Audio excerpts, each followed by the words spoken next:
ሰላም ሰላም አድማጭ ተመልካቾቻችን እንዲሁም ደግሞ የጻምሮ የሀገር በቀል ሕክምና ዩቲዩብ ቻናል ተከታታዮቻችን እንዴት ናችሁ? ሰላም ናችሁ? ዛሬ ከዚህ በፊት ይዘንላችሁ የቀረብነውን ርዕሰ ጉዳይ ድጋሜ ማስፋት ወደ እናንተ ለማድረስ ተዘጋጅተናል። ርዕሰ ጉዳያችን የሀገር በቀል ሕክምና በኢትዮጵያችን መርገምት ወይስ በረከት በሚል ርዕሰ ጉዳይ ወደ እናንተ መድረሳችን ይታወቃል። ዛሬ ከዛ የቀጠለውን ሀሳብ ወደ እናንተ ማድረስ እንፈልጋለን። ተከታተሉ።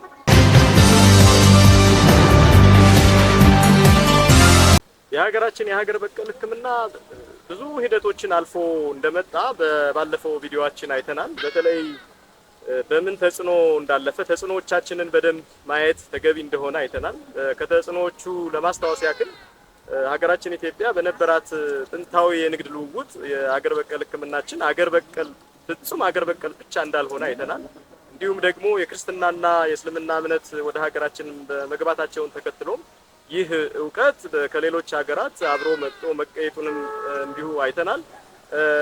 ከዚህ በተረፈ የብዝሃ ሕይወት ስርጭታችን በሀገራችን ያለው የእጽዋት ብዝሃ ሕይወት ተለያይነትን መብዛት እና አሁን ያለበት ተጽዕኖም ለሀገር በቀል ሕክምና በተለይ ሕክምናችን በብዙ ፐርሰንት እጽዋትን መሰረት አድርጎ የሚሰጥ ስለሆነ እነዚህን ሁሉ ሂደቶች አልፎ የመጣና የብዝሃ ሕይወት ስብጥሩም ችግር ላይ የወደቀ መሆኑን ያ ችግር ለሀገር በቀል ሕክምና እውቀት ሌላ ተግዳሮት እንደሆነ አይተናል።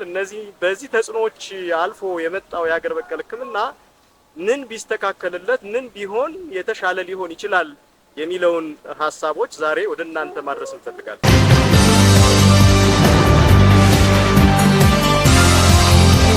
እንግዲህ የሀገር በቀል ሕክምናችን ብዙ ችግሮች አሉበት። አሁንም ችግሮቹን በከፊል ለማንሳት አንደኛው ችግሩ በሳይንስ አለመረጋገጡ ወይም የሳይንቲፊክ ኢንተርቬንሽን አለመኖሩ በዘርፉ ችግሩን በጣም አጉልቶት ይታያል።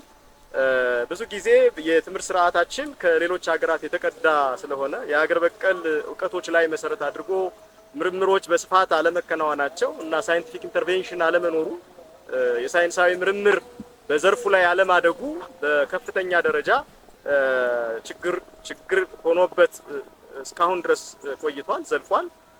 ሌላው ብዙ ጊዜ የሚኮነነው እንደ መርገምትም የሚቆጠረው የዶዝ ወይም የምጥነት ሂደቶች አንዳንዴ መጠኑ ይበዛል፣ ከዛም አልፎ አንዳንዴ ደግሞ መጠን ያንሳል። በእነዚህ መጠን ምክንያት ትክክለኛ መጠን ለታማሚዎች መስጠት ባለመቻሉ ብዙዎች ይኮንኑታል ይሄን ዘርፍ። ሌላው የንጽህናና የዝግጅት ጥራት ማነስ፣ ብዙ ጊዜ መድኃኒቶቹ ሲዘጋጁ እና የተዘጋጁ መድኃኒቶች ሲከማቹ በትክክል ጥራቱን ጠብቆ አለመከማቸቱ እና ለታማሚዎችም ይሄንን ሕክምና መስጠት አለመቻሉ እንደ ከፍተኛ ተግዳሮት እንደ ከፍተኛ ችግር ይጠቀሳል። እንዲሁም ደግሞ የእውቀት ሽግግር ብናነሳ ብዙ ጊዜ ይህ እውቀት በጽሁፍ የሚተላለፍ አይደለም፣ በቃል ብቻ በተለይ ደግሞ በቤተሰባዊ በሚስጥር ተይዞ ከቤተሰብ ወደ ቤተሰብ የሚተላለፍ እውቀት ስለሆነ አንዳንዴ የእውቀት ባለቤቶች በህይወት ሲያልፉ በሞት ሲለዩ እውቀቱን ይዘው የሚሄዱበት አጋጣሚን በዘርፉ በጣም በከፍተኛ ተግዳሮት እናያለን። ሌላው ህጋዊ ቁጥጥርና የፍቃድ አሰጣጥ ሂደቱ ዘርፉ ላይ ብዙ ችግሮችን እየፈጠረ እናያለን። ህጋዊ ቁጥጥር በትክክል እየተሰጠ አይደለም። ለምሳሌ በዘርፉ እጅግ በጣም አንቱ የሚባሉ የእውቀት ባለቤቶች አንገታቸውን ደፍተው ባሉበት ሰዓት ህገወጦች በዘርፉ ዋና ተዋናይ ሆነው ስለመጡ እና በዘርፉ ላይ ከፍተኛ ጉዳት ስላመጡ ማህበረሰባችን የሀገር በቀል ሕክምናን ማመን ላይ በጣም ከፍተኛ እንትኖችን እናያለን፣ አለማመን ሂደቶችን እናያለን። ይሄም አስቸጋሪ የሚባል ሂደት ነው እየሄደ ያለው በዚህ ሂደት። ሌላው እንግዲህ በባለፈውም እንደጠቀስነው በሀገራችን ጥናቶች እንደሚያረጋግጡት 80% ማህበረሰባችን የዚህ ሕክምና ተጠቃሚ ነው ብለው ይናገራሉ። ግን ደግሞ ለሕክምና አገልግሎት የምንጠቀምባቸው እጽዋትን፣ ማዕድናትን እና የእንስሳት ውጤቶችን ነው። ከነዚህም በስፋት የምንጠቀመው የእጽዋት ውጤቶችን ስለሆነ እጽዋት አሁን ባለው ሁኔታ በብዙ መንገድ ብዙ ችግር አጋጥሟቸዋል። የደን መመናመኖች፣ የሀገራችን የደን ሽፋን ከእለት ወደ እለት እየቀነሰ በመምጣቱ ምክንያት በእርሻ መስፋፋት ከፍተኛውን እንዲሁም በሴትልመንት ወይንም በቤት ግንባታም እጽዋቶች እየወደሙ ይታያሉ። ሌላው በአየር ንብረት ለውጥ የአየር ንብረት ለውጥም በደኖቻችን እና በእጽዋቶቻችን ከፍተኛ አስተዋጽኦ ማድረሱን ብዙ ሳይንሳዊ ምርምሮች ያሳያሉ። ሌላው ተክሎችን የመትከል እና የመንከባከብ ባህላችን ከእለት ወደ እለት እየቀነሰ በመምጣቱ ምክንያት ይህ ዘርፍ ወደፊት እንዳያድግ ምክንያቶች ከፍተኛ ምክንያቶችን መጥቀስ ይቻላል። ስለዚህ እነዚህን ምክንያቶች በከፊል መቅረፍ ከቻልን እዚህ ጋር ያለውን ችግር ቢያንስ እንኳን በየቀኑ አንዳንድ ነገሮችን እየቀረፍንለት ብንሄድ ይህ ዘርፍ ከዘመናዊ ሕክምና ጎን ለጎን ማደግ እንደሚችል ብዙ አጥኚዎች በዘርፉ ያሉ ምሁራን ይገልጻሉ። ስለዚህ ይሄንን መሰረት አድርገን አንዳንድ ስራዎችንን ብንሰራ ዘርፉን ወደፊት ማስፈንጠር እንደምንችል ለአድማጭ ተመልካቾቻችን በዚሁ ማስገንዘብ እፈልጋለሁ። እንግዲህ ችግሮችን በከፊል አይተናል። እኒ ብቻ ናቸው ብሎ መናገር አይቻልም። ሁሉም በጣም በተለያየ መንገድ የተለያዩ ባለሙያዎች ችግሮችን በስፋት ለአድማጭ ተመልካች ሲያደርሱ ቆይተዋል። ነገር ግን ችግሮቹን ብቻ ማንሳት ለለውጥ ለውጤት ይዳርጋል ማለት አይቻልም። ለምሳሌ ምንም አይነት ሳይንሳዊ ኢንተርቬንሽን የለውም ብለን ስናነሳ ሳይንሳዊ ጥናቶች አልተከናወኑም ማለት አይደለም። ሳይንሳዊ ሂደቶችን ሂደው ብዙ ተመራማሪዎች እጽዋቶች ላይ በተለይ መድኃኒታማ እጽዋቶች ላይ የሰሯቸው ጥናቶች አሉ። ለምሳሌ በኢትዮጵያ ማህበረሰብ ጤና ኢንስቲትዩት፣ በአዲስ አበባ ዩኒቨርሲቲ፣ ሌሎችም በኢትዮጵያችን ያሉ የምርምር ተቋማት በዚህ ዘርፍ ትኩረት አድርገው እየሰሩ ይገኛሉ።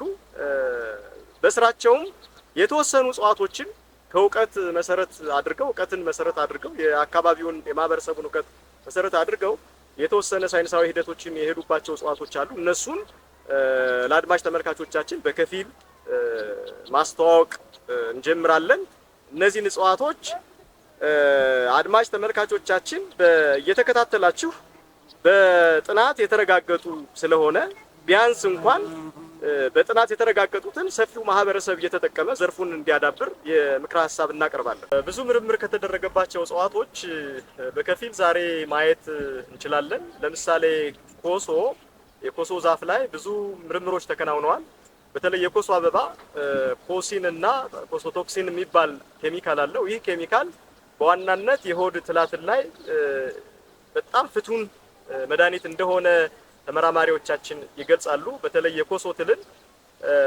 የኮሶ ትል ታማሚዎች ከዚህ እጽዋት የተገኘው ኬሚካል ፍቱን መድኃኒት እንደሆነ ይነግሩናል። ይሄ ማለት የክሊኒካል ትራያል ያለው ሳይሆን ከቀደምት አባቶቻችን እውቀት ተነስተው ኮሶን ማዳን እንደሚችል ያረጋገጡበት ሂደት ስላለ ሳይንሱ ይሄንን አስተዋጽኦ እንዳለውም አድማጭ ተመልካቾቻችን መመልከት ያሻል። እንግዲህ ኮሶን ስንጠቀም ኮሶ ሁሉም ቦታ በቅሎ የምናገኘው አይደለም። የኮሶ የሚበቅለው በኢትዮጵያ ተራራማ ቦታዎች በተለይ ከ2400 እስከ 3400 ከፍታ በላይ የሆኑ የኢትዮጵያ ተራራማ ቦታዎች የኮሶ ዛፍ ይዘው ይገኛሉ። የኮሶ ዛፍ እኒህ ተራራዎች ላይ መገኘቱን ብቻም ሳይሆን ለመድኃኒት ከፍተኛ አስተዋጽኦ ያለው መሆኑንም ተመራማሪዎቻችን አረጋግጠው የአባቶቻችን ቀደምት እውቀት ትክክል እንደሆነ እና በእጽዋቱ ብንጠቀም ውጤት ማምጣት እንደምንችል ከተመራማሪዎቻችን መረዳት እንችላለን። አድማጭ ተመልካቾቻችንም የኮሶ አበባን ለዚህ አገልግሎት ማዋል እንደሚቻል ከዛሬ ጀምራችሁ መረዳት አለባችሁ ማለት ነው። እዚህ ጋር ብዙ ጊዜ በምርምር ተረጋግጧል ስንል ክሊኒካል ትራያል ወይም ሰው ላይ ተሞክሯል የሰውን ሙከራ ውጤት ተመራማሪዎቻችን ለተጠቃሚ ዝግጁ አድርገዋል፣ በታብሌት መንገድ አዘጋጅተዋል ማለት አይደለም። አሁንም እጅግ በጣም ጥንቃቄ ያሻል። ከቀደምት የእውቀት ባለቤቶች ጠይቃችሁ መጠቀማችሁን እንዳትረሱ። በተለይ እንዳየነው ከፍተኛ የምጥነት ችግሮች ከተፈጠሩ ምናልባትም በከፍተኛ ደረጃ መድኃኒቱን ብንወስድ የአይን ታማሚ መሆን እንደምንችል እንዲሁም ደግሞ የኩላሊትና ጉበት ታማሚ መሆን እንደምንችል ተመራማሪዎቻችን በዚህ አጋጣሚ ይጠቅሳሉ ማለት ነው። መረጃዎች የሚያሳዩት እንደዛ ነው። ስለዚህ ከእውቀት ባለቤቶች ጠጋ ብላችሁ መጠኑን በተመለከተ ጠይቃችሁ ብትጠቀሙ ውጤታማ ትሆናላችሁ ማለት ነው። ከዚህ በመቀጠል ሌሎች እጽዋቶችም አሉ። በተከታታይ ይዘን እንቀርባለን። ሁለተኛው ጦስኝ ላይ ነው። በብዛት የኢትዮጵያ የማህበረሰብ ጤና ኢንስቲትዩት ላይ ተሰርቷል። በተለያዩ ተመራማሪዎችም ውጤቱ የመዳን አቅሙ በብዙ ፔፐሮች ተገልጾ እናያለን። ጦስኝ ካይመስ ሽምፕራይ እንለዋለን። ጦስኝም በኢትዮጵያ ተራሮች የሚበቅል ነው። በከፍተኛ ቦታዎች የሚበቅል ነው። በተለየ ደግሞ አገራችን ብቻ በቅሎ የሚገኝ ነው። ይህ የሀገራችን ገጸ በረከት ነው። ስለዚህ በውስጡ ታይሞልና ካርባክሮል የሚባሉ ኬሚካሎች አሉት። ይህ እጽዋት ጸረ ባክቴሪያም ጸረ ፈንገስ ባህሪ ያላቸውን ኬሚካሎች የያዘ ነው ብለው ሳይንቲስቶቻችን ለተጠቃሚ ማህበረሰቡ አድርሰዋል። እንግዲህ የሚፈውሳቸው በሽታዎችም ለደረቅ ሳል እጅግ በጣም ውጤታማ እንደሆነ ይናገራሉ። ለጉንፋን፣ ለብሮንካይትስ፣ ለሆድ ቁርጠት ወሳኝ መድኃኒት ነው ብለው ይነግሩናል። አጠቃቀሙን በተመለከተ በሻይ መልክ ነው የምንጠቀመው። ሁሌም ቢሆን የእጽዋት ውጤቶቹን ስንጠቀም ለጉዳት እንዳይዳርገን ከ2 ግራም ጀምረን መጠቀም እንዳለብን በሀገር በቀል ሕክምና የዳበሩ ሀገራት ይመክሩናል። የአዩርቬዲክ የሕክምና ስርዓትን ብዙ ጊዜ ከ2 ግራም ጀምሮ መጠቀም እንዳለብን ስለሚገልጽ ሳናበዛ ከ2 ግራም ሳናስበልጥ መጠቀም ብንችል ከላይ የዘረዘርኳቸውን ጥቅሞች እንደምናገኝ ሳይንቲስቶች አረጋግጠውልናል። ይህ ማለት ግን በክሊኒካል ትራያል ወይም ሰው ላይ ተሰርቶ የተረጋገጠ ሳይሆን በእንስሳት ላይ በእንስሳት ሞዴሎች ተሰርቶ የተረጋገጠ ስለሆነ አሁንም ቢሆን የእውቀት ባለቤቶችን እየጠየቃችሁ ብትጠቀሙ አድማጭ ተመልካቾቻችን ተጠቃሚ ትሆናላችሁ ብለን መልእክት እናስተላልፋለን። ሌላው ቀበርቾ ነው። ኢክኖፕስ ቀበርቾ የምንለው እጽዋት በተለይ አሁን ላይ እጅግ በጣም በመጥፋት ላይ ያለ እጽዋት ነው። ብዙ የማህበረሰብ ክፍላችን ያውቀዋል። ምናልባት አሁን በእድሜ በጣም ህፃን የሆኑ ሰዎች ይህንን እጽዋት የማወቅ እድላቸው በጣም ዝቅተኛ ነው። ምክንያቱም ከምድረገጽ እየጠፋ ያለ እጽዋት ስለሆነ አዩሴን የሚባለው በተለይ የእጽዋትን ስርጭት መቀነስ የሚያጠናው ሳይንሳዊ ቡድን አደጋ ላይ እንደሆነም አደጋ ላይ ካሉ እጽዋቶች አንደኛው እንደሆነም ገልጾት እናገኛለን። ስለዚህ ይህንን ዩቲዩብ የምትከታተሉ አድማጭ ተመልካቾቻችን ይህንን እጽዋት በተመለከተ በየጓሯችሁ በምቹ የእጽዋት ማሳደጊያ ቦታ ያላችሁ ሰዎችም በስፋት እንድታባዙት ምክረ ሀሳቤን እገልጻለሁ። ይህ እጽዋት በሀገራችን ብዙ በሽታዎችን በተለይ ወረርሽኝ ሲመጣ በጭሱ እንጠቀማለን። በተለይ ስሩን እናጨሳለን። እንዲሁም ደግሞ ስሩን በመጭመቅ ውሃውን በመጠቀም ከተለያዩ ባክቴሪያዎች መፈወስ እንደምንችል የጥናቶቻችንም የቀደምት እውቀቶቻችንም ያረጋገጡት ስለሆነ ይህንንም እጽዋት ዛሬ በምስል እናሳያችኋለን። ምስሉን መሰረት አድርጋችሁ እንድታባዙትና እንድትጠብቁት በዚሁ አጋጣሚ ማስተላለፍ ፈልጋለሁ። እንግዲህ ለዛሬ እስካሁን ድረስ ያየናቸውን እጽዋቶች ሳይንሱ እንዲሁ ዝም ብሎ ተመራማሪዎቻችንም እንዲሁ ዝም ብለው የተቀመጡ ሳይሆን የአባቶቻችንን እውቀት መሰረት አድርገው በምርምሩ ያረጋገጡት በተለይ የእንስሳት ሞዴሎችን በመጠቀም እንስሳት ላይ እነዚህ እጽዋቶች ከዚህ በፊት ማህበረሰባችን ሲጠቀመው የነበረው እውቀት ትክክል እንደሆነ ያረጋገጡልን ስለሆነ መጠናቸውን መሰረት አድርጋችሁ የእውቀት ባለቤቶችን እየጠየቃችሁ እንድትጠቀሙ እያሳሰብን ለዛሬ በዚሁ እናበቃለን። እንግዲህ ይህ ቪዲዮ ብዙ ቁም ነገሮችን ያስተላለፍንበት እና ቀጣይ ሳይንሱ የሀገር በቀል እውቀቶችን መሰረት አድርጎ ያረጋገጣቸውን እውቀቶች ይዘን ስለምንመጣ እንድትከታተሉን ማሳሰብ እንፈልጋለን።